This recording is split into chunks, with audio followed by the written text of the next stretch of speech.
Shalom.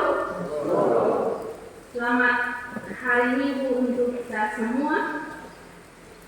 Bapak, Mama, dan saudara-saudari yang dikasihi oleh Tuhan, tema untuk sama-sama kita renungkan hari ini, pulihkanlah kami dari pengkhianatan orang terdekat.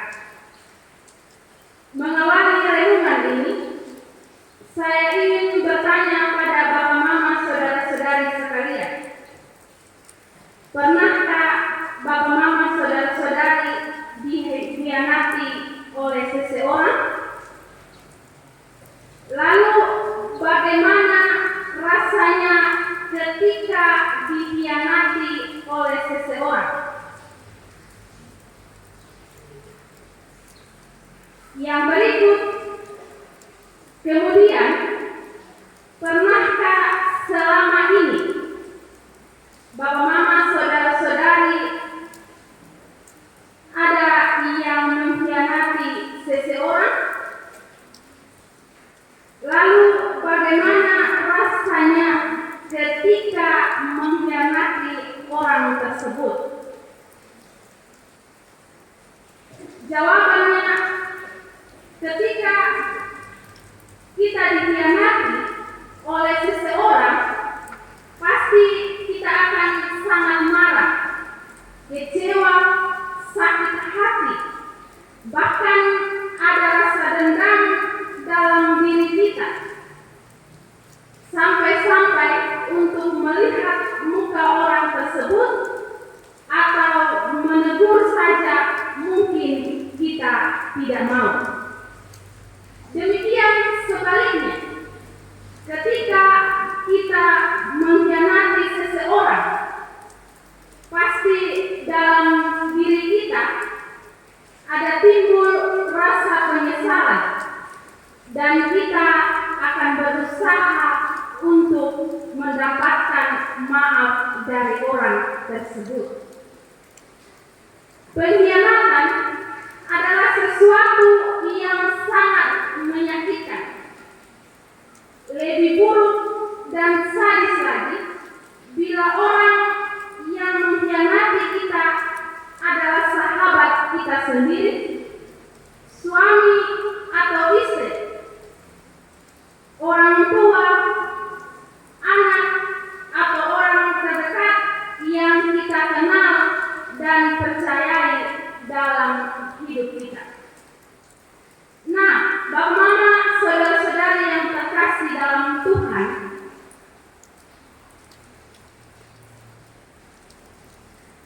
dalam minggu sengsara yang kelima ini, kita akan sama-sama belajar dari kisah Yesus yang dikhianati oleh Yudas. Kita tahu bersama bahwa Yudas adalah salah seorang dari kedua belas murid Yesus yang dikasihi oleh Yesus. Namun sungguh disayangkan, Yesus justru diserahkan oleh muridnya sendiri. Orang terdekat yang seharusnya melindungi malah menikam dari belakang. Ya, diibaratkan musuh dalam selimut atau duri dalam daging. Di hadapan Yesus, ia berlaku sebagai sahabat, bahkan murid yang baik. Tetapi di belakang ia siap menikam Yesus. Dapat dikatakan bahwa Yudas adalah serigala berbulu domba. Dalam teks bacaan kita saat ini, imam-imam kepala, ahli-ahli Taurat, dan kepala-kepala pengawal bait Allah bekerja sama untuk membunuh dan melenyapkan Yesus. Mereka mempunyai kepentingan yang sama untuk menyingkirkan Yesus. karena mereka sakit hati dan mereka merasa posisi mereka akan terancam. Yesus sering menegur mereka sebagai pemimpin yang bersih di luar, tetapi hati mereka busuk. Mereka terkesan hidup suci dan bersih, ternyata memiliki hati dan rencana yang jahat. Mereka yang mengalami penangkapan dan pembunuhan Yesus. Dalam usaha menangkap Yesus, mereka diliputi rasa takut yang luar biasa karena orang banyak selalu ada di sekitar Yesus. Jika Yesus ditangkap di depan umum, mereka khawatir akan menimbulkan kericuhan. Karena itu, mereka mencari cara dan waktu yang tepat untuk menangkap Yesus, tetapi tidak mengganggu keamanan. Kemudian, dalam mencari cara yang tepat itulah Yudas datang menemui mereka. Bagaimana dan saudara-saudari yang terkasih dalam Tuhan, mengapa sampai Yudas tega mengkhianati Yesus, gurunya sendiri yang sangat mengasihinya? Ada dua hal yang mendorong Yudas mengkhianati Yesus. Yang pertama, Yudas memberi diri dikuasai oleh iblis. Dapat kita baca dalam ayat yang ketiga dan ayat yang keempat. Yudas tidak sungguh-sungguh menyerahkan diri sebagai murid Kristus yang baik dan setia. Hatinya tidak tulus menjalani panggilan kemuridan. Akibatnya, iblis memakai celah itu untuk menggagalkan pekerjaan keselamatan Allah di dalam Yesus. Dengan masuk ke dalam hati Yudas, iblis membisikkan rencana jahat agar Yudas mengkhianati Yesus.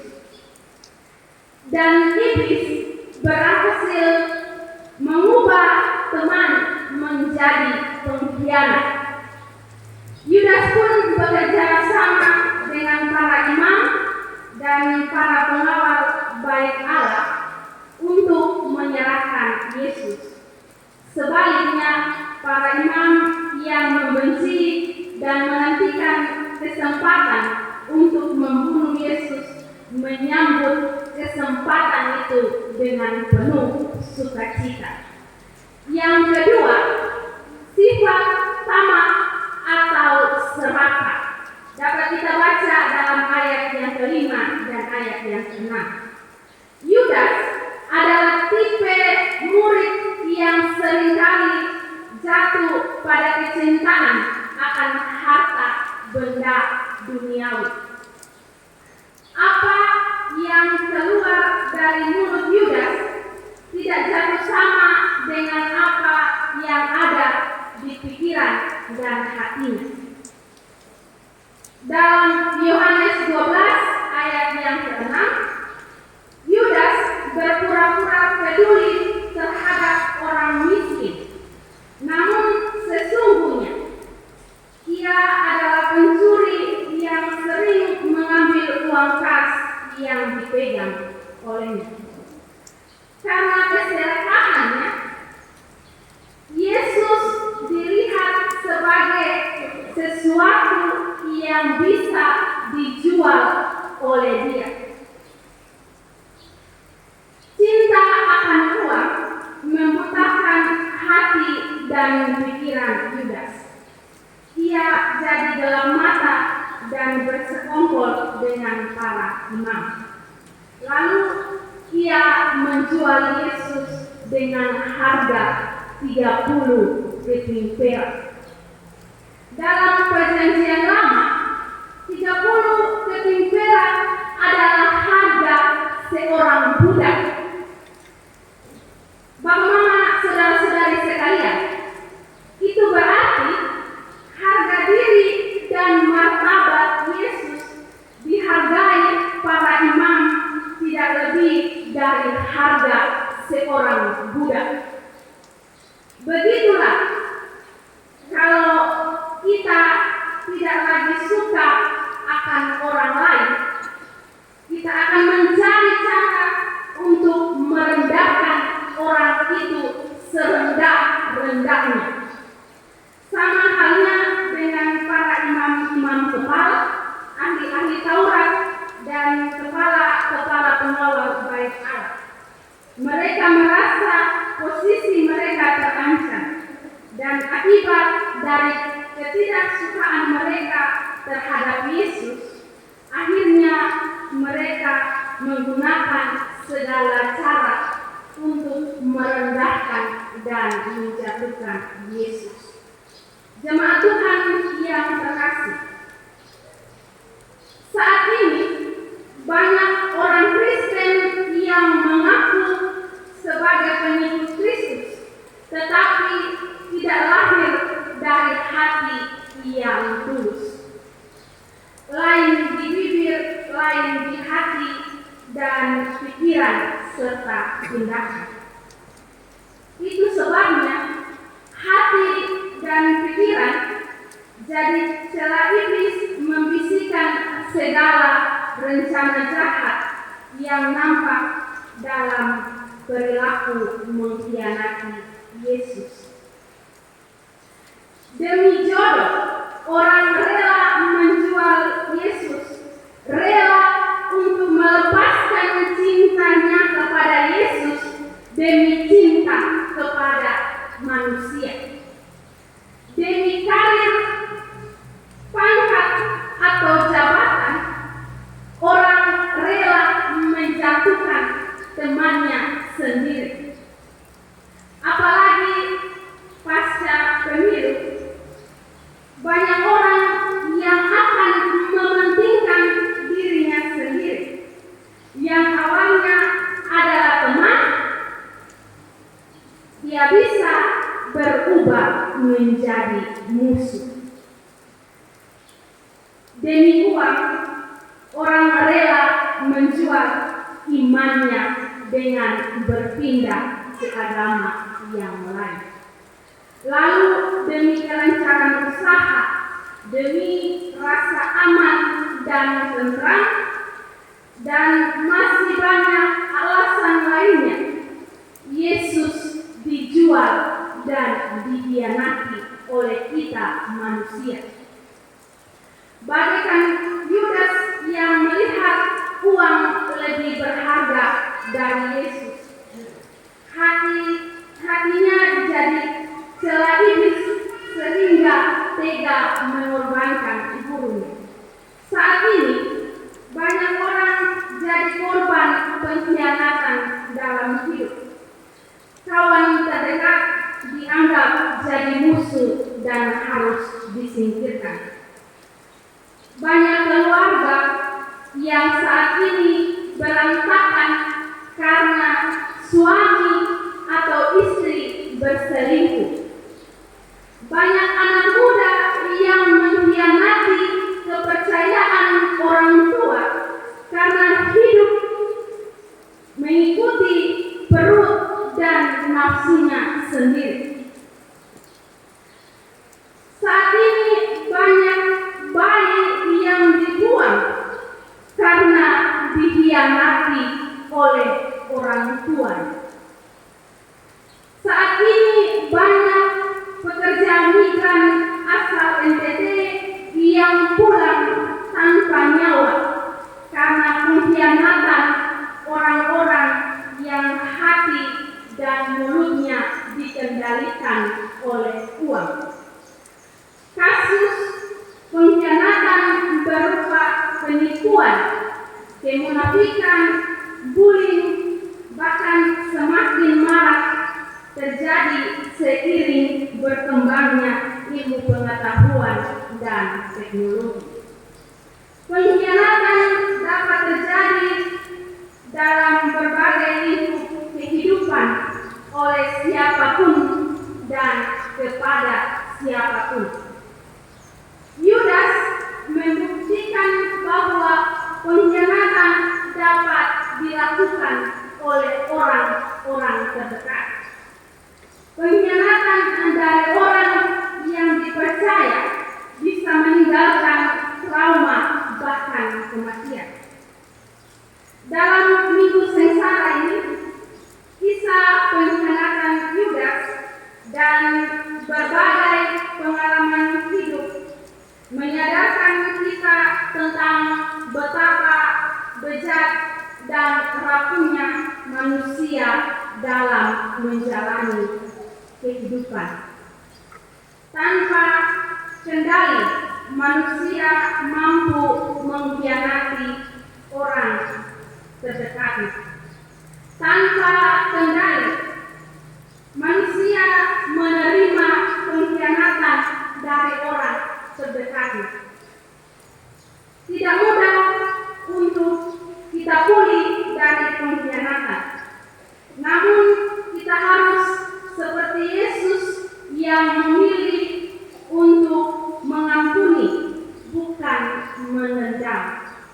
Pemulihan dari pengkhianatan orang terdekat memang berat, tetapi bukan berarti tidak bisa pulih. Lalu, bagaimana kita dapat pulih dari pengkhianatan sahabat, suami atau istri, anak, orang tua, atau orang terdekat dalam hidup kita? Yang pertama, serahkanlah hidupmu hanya kepada Tuhan. Yudas mengambil keputusan tanpa melibatkan Tuhan.